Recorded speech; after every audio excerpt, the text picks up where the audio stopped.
Naging produktibo ang 3 araw na work and visit ni Pangulong Ferdinand R. Marcos Jr. sa Germany. Katunayan, ilang malalaking kumpanya sa buong mundo ang nagplanong maglagak ng puhunan sa Pilipinas. Bago tumulak patungong Czech Republic, humarap muna ang Pangulo sa isang press conference at isa-isang sinagot ang mga tanong ng media. Si Kenneth Paciente sa detalye live.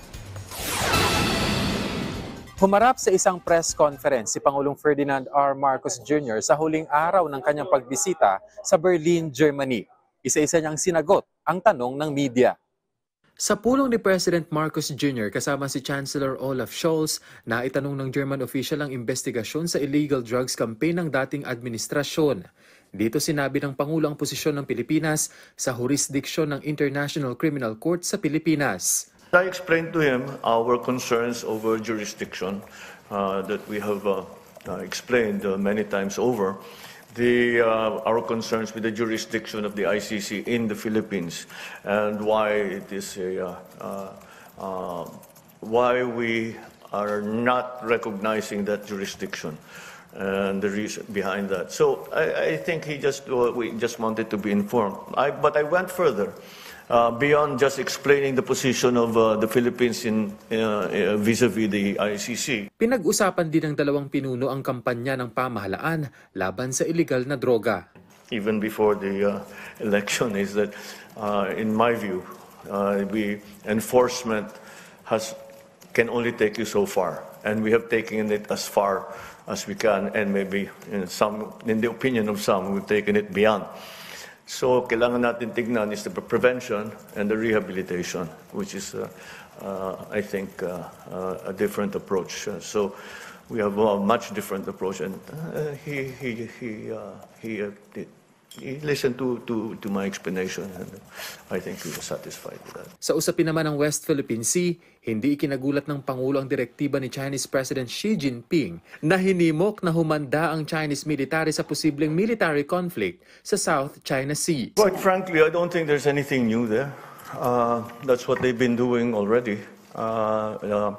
They have defined the 10-dash line, and they continue, in their view, to defend it. We, for our part, continue to defend what we and the international community has recognized as our maritime territory. Iginiit ng Pangulo na patuloy na maninindigan ng Pilipinas para protektahan ang teritoryo nito. So, I'm not surprised,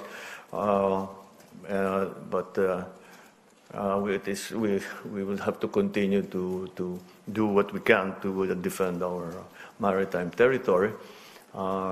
In the face of perhaps a more active attempt by the Chinese to annex some of our territory. Pinabulaanan naman ni Pangulong Marcos ang tirada ni dating Pangulong Rodrigo Duterte na pasyal lang ang ginagawa niya sa mga official trip. Malabo raw mangyari yan dahil sa busy niyang schedule. Ito yung schedule ko. Saan yung pasyal? This is my schedule for today. Where's the paseo? Wala. You kasama niyo kami. We don't make pasyal. Even in the places that I know where I've spent a lot of time with, hindi ko napupuntahan yung mga dati kong pinupuntahan because we're here to do this. Nagpaabot pa rin naman ng pagbati ang Pangulo sa kaarawan ni dating Pangulong Duterte. Tanda raw ito na hindi siya namemersonal. Personal ko namang kilala si PRRD. So, like I've told you many times before, hindi ako namemersonal. Para sa akin, hindi naman madali, pero nahihiwalay ko yung trabaho at saka yung personal. So, I don't see a problem there.